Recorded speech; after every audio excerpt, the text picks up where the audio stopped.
Lorsqu'ils souhaitent partir à l'étranger, certains vacanciers n'hésitent que très peu au moment de choisir leur moyen de transport. Je préfère prendre le train de façon générale parce que je trouve ça beaucoup plus pratique en fait.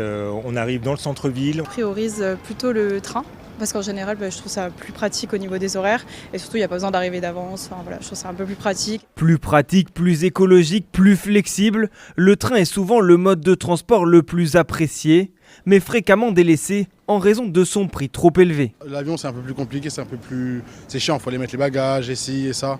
Mais c'est moins cher, du coup ça avantage tout le monde prend l'avion. En effet, selon une récente étude, l'avion reste le plus avantageux sur la majorité des trajets internationaux.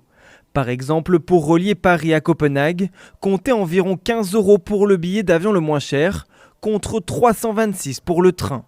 Un écart de prix encore plus grand entre Barcelone et Londres, où l'avion peut parfois coûter jusqu'à 26 fois moins cher que le train. Une tendance confirmée dans 95% des trajets analysés dans l'Hexagone par l'ONG Greenpeace, la France arrivant en tête des pays les moins performants, devant l'Espagne et le Royaume-Uni. Le prix du péage pour pouvoir emprunter les lignes à grande vitesse, il est particulièrement onéreux. Donc forcément, ça désavantage le train d'abord par rapport à l'avion, mais aussi par rapport à la route.